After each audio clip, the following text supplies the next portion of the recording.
All right, we're back on the back porch again, and we're going to check us out another one of these debate videos. And this one is from the Crucible, and it's called "Veganism Debater Turns on My Dog."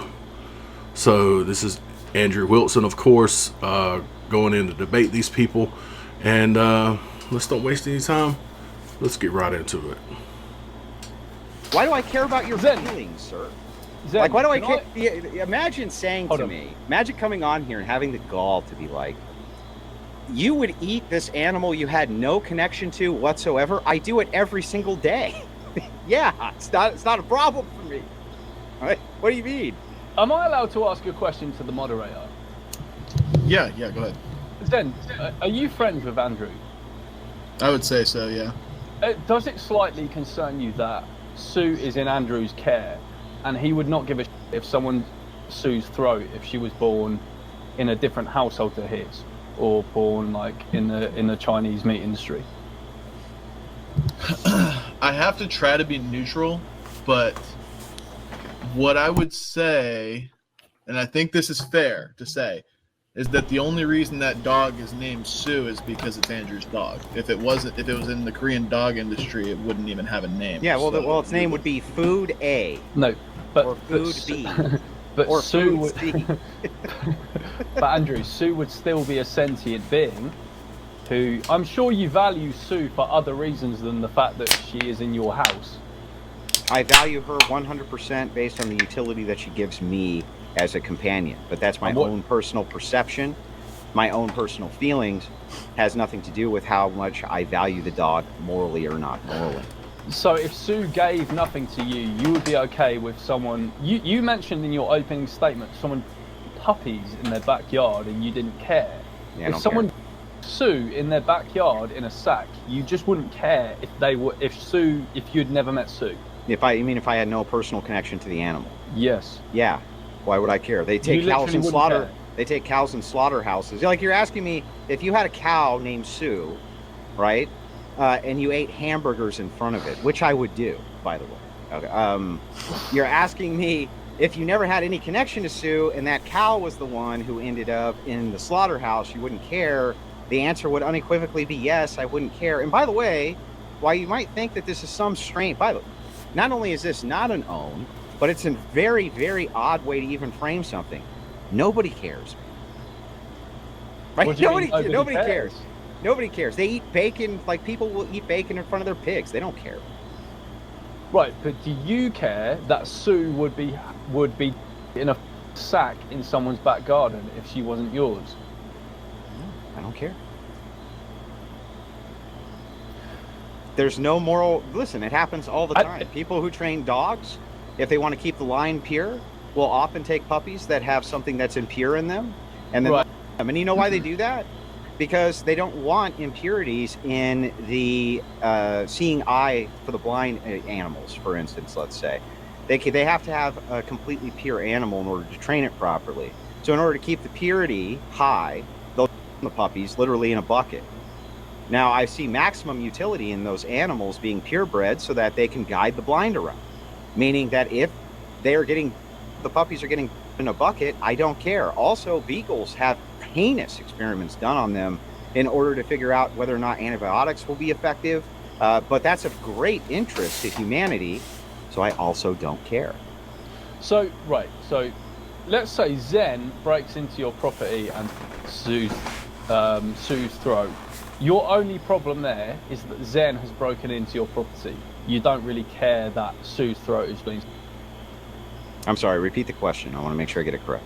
If Zen was to break into your property and he was to Sue's throat because he liked the taste of her body, your only problem with what Zen did was that he's broken onto your property, so it's a crime against your property rights, and he Sue's throat, and that's a crime against you because Sue is yours. Interestingly enough, not only would that be my position, but it would be the position of the law itself, who does not see Sue as anything other than a piece of my property, like a stereo, and would assess it as such. And that's the way you see Sue. She's just like a stereo. She doesn't have any moral value aside from the fact that she's in your house. Yeah, it's just whatever I decide to assign her. But she doesn't have, there's no great importance of her anywhere else. Nobody should assign any additional moral value. They shouldn't weep for Sue's death, even if they might weep for me because I have feelings about it. So if they're sad for their friend, you know. Well, hold on, Andrew. If Sue died, in fact, if someone drowned, by the way, all Sue of these are emotional appeals. None of them are arguments, just so you know. But go ahead. They're not emotional appeals. I'm talking about Andrew. If someone Sue in a sack, you don't think that would be immoral? No, I think it would be immoral because it's a crime against me. But if you're saying I'm out of the picture, if it's like Sue's a stray or something like this, there's no owner, there's no crime, I don't assign any moral value to animals, none. And what I keep asking you, because you're like, I want to convince you, I keep on asking you why I should. And you keep on making an assertion. Well, wait a second. Are you saying if somebody came in and kicked over your grandma's ashes, are they doing something immoral? It's like, tell me why it's immoral, right? I'm asking you why, to give me a reason, not to just endlessly give me assertions. I don't care about the assertions. I want an argument.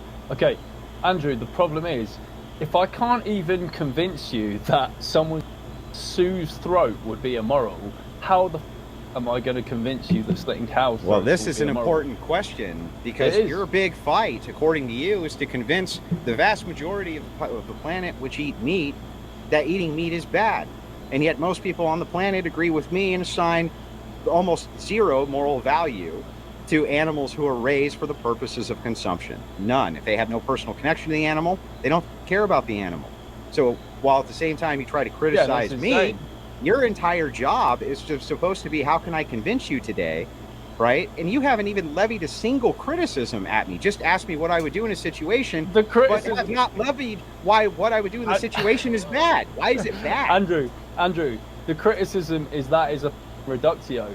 You have said if someone Sue's throat, the only crime would be against you and your property rights or whatever. That's crazy. Well, you keep saying that. Understand, assertions aren't arguments. Just saying, I think it's crazy that you think the other way. What would you consider it? Would you consider it, should the guy go to jail for one capital punishment, George? Andrew, if someone Sue's throat... Answer my question, George. Yes, I'm answering it. Andrew. Is he going to go to doggy prison, George? Well, hold on, you haven't let me answer. Answer. Andrew, if someone's Sue's throat, yes, they should go to prison. No, should they go to prison for, like you would go to prison for a human? And if not, how many dogs would they need to, in order to go to prison for, like, capital? How many, George? I don't know about the years, but they should definitely be punished. Do you not agree that they should be punished? Well, you're not answering my question. Should they get the same first-degree punishment that a human being gets? I don't know. Yeah, well, okay, if somebody came in and they my wife, yes, versus someone came in and what my would dog, be wrong with that? Should they get the same? Andrew, should they get the same punishment? Andrew, what would be wrong with someone breaking into your property, your wife's throat? My wife is a human being. She has value. I assign moral value to human beings, not to animals. Why does she have value and Sue doesn't? Well, hang on, I'll get to that, and I think it's an important question, but I still need you to answer mine. You just keep evading it. One more time. I haven't evaded anything. You say I'm crazy because I say that I would treat this. I didn't say you were crazy. Yes, you did. Let me finish. No. Andrew, you said your point was crazy. Well, let's let. Hang on. Sorry, a lot of crosstalk. Let's let Andrew get the question out clearly. Let's try to let George get his answer out, and then continue from there. You said that I should treat this in some way other than a property crime, which the law, by the way, doesn't even do, and nor should they, because they would have to assign some type of moral characteristics to the animals that are equivalent to human beings. They judge it in a completely different light. So I'm going to ask you again, George, if the punishment shouldn't be the same, then you value animals less morally than human beings as well. So, do dogs go to jail for first degree? Do you go to jail first degree for a dog just like you would if you killed a human or not, George? That's a straw man of the whole vegan position. I'm asking you a direct question. Andrew, hold on. The vegan position is not that every single human or animal should be valued in the exact same way. It's just that animals have moral value. But I just hold on. What? Wait. So what happens? So what should happen? How should you judge a crime? Shouldn't you judge it by it being property? Property that was destroyed? How else would you judge it? No. Property. Well, how would you judge it? Wait, hold on, Andrew. Property. What do you mean? It seems to me that in this so far that Andrew is coming across talking about law, and this guy's talking about feelings, and it's pretty interesting. So this is the interesting one for me. This is very interesting. Yeah. Why is property? That would be an act of vandalism. That's We're not what talking here. No, that's Andrew. what it's classified as now. No, how Andrew, would you classify it? Andrew, we're not talking here about someone walking into your house and kicking the TV. We're talking about here someone walking into your house and a sentient being's throat, whether it's your dog's or your wife's. You don't have to value your dog and the wife is the same. That's not the vegan position. So that's just Didn't say it straw man was. of the vegan. Hold on. I'm not. Am I addressing the entire vegan position, or am I addressing you specifically in your position? But that is not the vegan position. Don't care about the vegan position. I'm asking you. I know you directly don't care about the vegan position, but the point is, you said that going into your house and either your dog's throat would just be a crime against property. Yeah. How else would you judge it? That's what I'm asking you.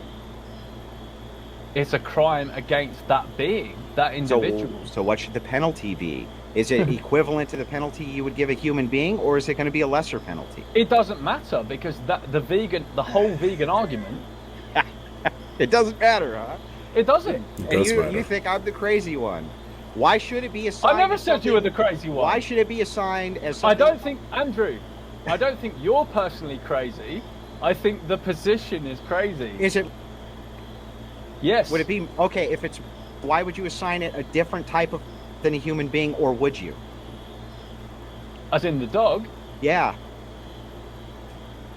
If we were to define what was, well, firstly, I do think it's.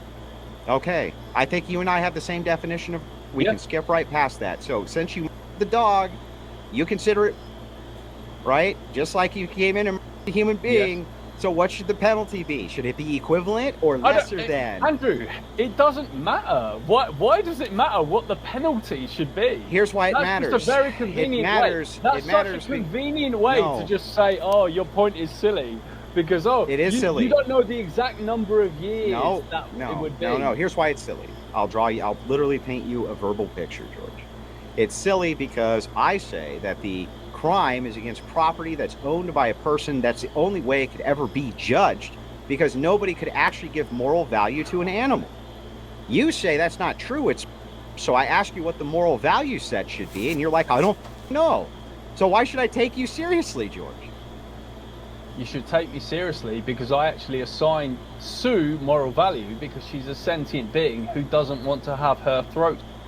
Then tell me what the punishment should be. And Sue is in your house, and you're here, Andrew, saying, oh, she's just property, and that the only reason that it's bad is that she's property, and that's why and that's why it's bad.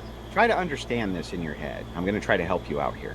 Go on. So I have an emotional connection to that dog. Yep. But I also have emotional connections to other things as well that are not my, like for instance, my brother, after he passed, I got his guitar. I have a very deep-seated emotional connection to that. Somebody came in and broke the guitar, they are not going to get a greater punishment than what they would get for breaking anybody's random guitar, regardless of my emotional regardless of my emotional investment in the guitar. The same exact thing applies to your animal. Regardless of your emotional investment in the animal, there's no greater penalty that's going to happen to you other than that your property was destroyed by somebody else, no matter how much you loved it. That's the way that this operates in the law currently, and it makes a lot of sense because we don't give animals moral preference the same way that we do human beings. You say inside the vegan position, you agree with that. Fair enough. So I'm asking you, since you consider it to be though, and you and I likely have the same definition of, can you explain to me what the punishment should be? Should it be equal or not equal to a person? Hold on. Are you comparing Sue to a guitar?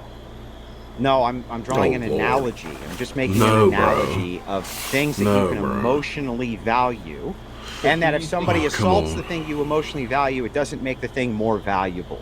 Yeah, but do you think Sue has more moral value than a guitar? No, I don't think she has any more. No, I consider her property. Again. All right. Well, I found that one interesting. I have animals,